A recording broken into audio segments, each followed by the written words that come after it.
संज्ञा की रूप रचना के 3 आधार हैं, लिंग, वचन और कारक। शब्द के जिस रूप से यह पता चलता है कि वर्णित वस्तु पुरुष जाति की है या स्त्री जाति की, उसे लिंग कहते हैं।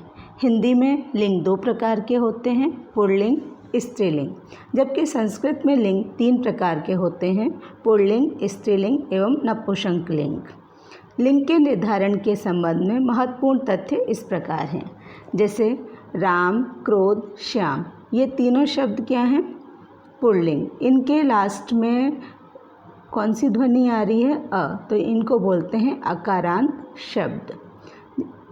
महत्व, लाघव, शौर्य, बुढ़ापा, बचपन, ये सभी भाववाचक संज्ञाएं भी पुल्लिंग हैं और इनके अंत में आ रहा है त्व, व, र्य, पा, पन। ओके। इकारांत शब्द, इकारांत मतलब शब्द की जो लास्ट वाली ध्वनि है वो ई होती है, जैसे नदी, टोपी, रोटी, मोटी, पतली, छड़ी, ये सभी शब्द क्या हैं? स्त्रीलिंग।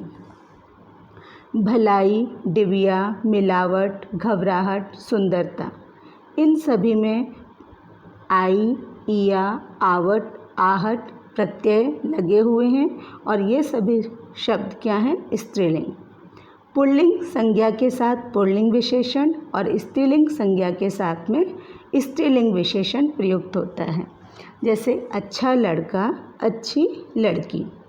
हिंदी में कर्ता के साथ ने विभक्ति, राम ने, तो यहाँ पर राम क्या है? कर्ता है और ने क्या है? विभक्ति। तो ने विभक्ति होने पर क्रिया का लिंग वचन कर्म के अनुसार होता है। राम ने रोटी खाई, तो राम ने क्या खाया? रोटी, तो रोटी यहाँ पर कर्म है, तो यहाँ पर क्रिया का जो लिंग वचन है वो कर्म के आधार पर है। राम ने रोटी खाई, राम ने दूध पिया। राम ने रोटी खाई स्त्रीलिंग और राम ने दूध पिया पुल्लिंग। पुल्लिंग शब्दों को स्त्रीलिंग बनाने के लिए, जैसे घोड़ा पुल्लिंग है और घोड़ी स्त्रीलिंग है, धोबी पुल्लिंग है और धोबिन स्त्रीलिंग है, मोर पुल्लिंग है और मोरनी स्त्रीलिंग है, पंडित पुल्लिंग और पंडिताइन स्त्रीलिंग।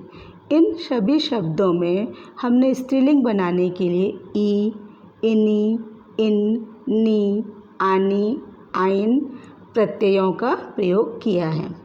युग्म शब्दों जैसे धोती, कुर्ता, तो इसमें लिंग का निर्धारण किसके अनुसार होता है? लास्ट वाले शब्द के आधार पर। जैसे धोती, कुर्ता, तो धोती कुर्ता पुल्लिंग में आता है, नर, नारी स्त्रीलिंग। कुछ शब्द अर्थ की दृष्टि से समान होते हुए भी लिंग की दृष्टि से भिन्न होते हैं, जैसे विद्वान और विदुषी, दोनों का मतलब एक ही है, लेकिन विद्वान पुल्लिंग है और विदुषी स्त्रीलिंग।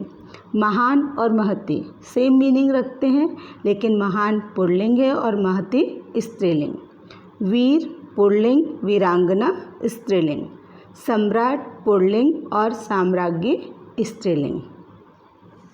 अब हम बात करेंगे वचन की। विकारी शब्दों के जिस रूप से उनकी संख्या अर्थात एक या अनेक का बोध होता है उसे वचन कहते हैं। ठीक है, एक वचन और बहुवचन। हिंदी में केवल 2 वचन होते हैं, एक वचन और बहुवचन। एक वचन शब्दों को बहुवचन बनाने के लिए ए, या और औ प्रत्यय जोड़े जाते हैं, जैसे लड़का, लड़के, बात, बातें, नदी, नदियाँ, साधु, साधुओं। लड़का को हमने जब बहुवचन बनाया तो ए प्रत्यय लगाया। बात को बहुवचन बनाने के लिए बातें, तो क्या प्रत्यय लगा? ए। नदी के साथ नदियाँ, या। साधु, साधुओं, तो यहाँ पे ओ प्रत्यय लगा। कुछ शब्द नित्य बहुवचन हैं, यथा प्राण, दर्शन, आंसू, हाथ, हस्ताक्षर, बाल, इसका प्रयोग सदैव बहुवचन में होता है। हस्ताक्षर, बाल, दर्शन, प्राण, ये शब्द क्या हैं? हमेशा बहुवचन के रूप में प्रयुक्त होते हैं। उन्होंने हस्ताक्षर कर दिए, मैंने बाल कटा लिए, देवी के दर्शन कर लिए, उसके प्राण निकल गए। कुछ शब्द नित्य एक वचन हैं, जैसे जनता, सामान, माल, सामग्री, सोना आदि। तो माल, सोना, जनता, सामग्री ये सभी क्या हैं? एक वचन। माल लुट गया, सोना महंगा हो गया, जनता जाग गई, सामग्री समाप्त हो गई।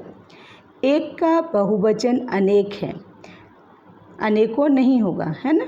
वहाँ अनेक लोग थे, यह वाक्य सही है। अगर हम यहाँ पर अनेकों लिखेंगे तो यह वाक्य गलत हो जाएगा।